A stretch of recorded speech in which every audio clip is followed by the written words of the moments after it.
ബലാത്സംഗ കേസിൽ മോൻസൺ മാവുങ്കൽ സുപ്രീം കോടതിയിൽ വിചാരണ നേരിടാം എന്ന ഹൈക്കോടതി ഉത്തരവിനെതിരെയാണ് മോൻസൺ സുപ്രീം കോടതിയെ സമീപിച്ചിരിക്കുന്നത്. വീട്ടുജോലിക്കാരിയുടെ മകളെ ബലാത്സംഗം ചെയ്തു എന്ന കുറ്റത്തിന് വിചാരണ നേരിടാനായിരുന്നു ഹൈക്കോടതി ഉത്തരവ്. ബി ബാലഗോപാലുണ്ട് വിവരങ്ങൾ നൽകാനായി.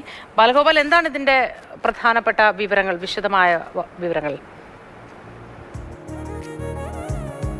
മോദി ഈ പുരാവസ്തു തട്ടിപ്പ് കേസിലെ പ്രതിയായ മോൻസൺ മാവുങ്കലിനെതിരെ കേരളത്തിലെ ക്രൈംബ്രാഞ്ച് രജിസ്റ്റർ ചെയ്ത ബലാത്സംഗ കേസിലാണ് അദ്ദേഹം ഇപ്പോൾ സുപ്രീം കോടതിയെ സമീപിച്ചിരിക്കുന്നത്. ഈ വീട്ടുജോലിക്കാരിയുടെ മകളെ പീഡിപ്പിച്ചു, ബലാത്സംഗം ചെയ്തു എന്ന് ചൂണ്ടിക്കാണിച്ചുകൊണ്ടായിരുന്നു ക്രൈംബ്രാഞ്ച് കേസ് ചുമത്തിയിരുന്നത്.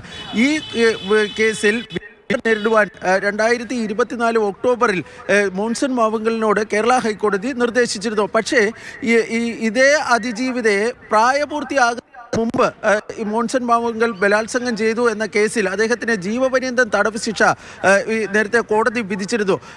അതുകൊണ്ട് തന്നെ ഇപ്പോൾ ക്രൈംബ്രാഞ്ച് രജിസ്റ്റർ ചെയ്തിരിക്കുന്ന രണ്ടാമത്തെ കേസ് പ്രായപൂർത്തി ആയതിനു ശേഷമുള്ള ബലാത്സംഗമായിരുന്നു.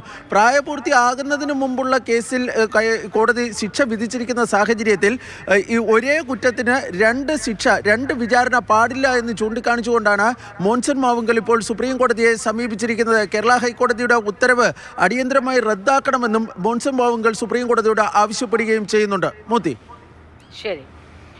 ബലാത്സംഗ കേസിലാണ് ഇപ്പോൾ മോൻസൺ മാവുങ്കൽ സുപ്രീം കോടതിയെ സമീപിച്ചിരിക്കുന്ന വിശദാംശങ്ങൾ നൽകിയത് ബി ബാലഗോപാലാണ്.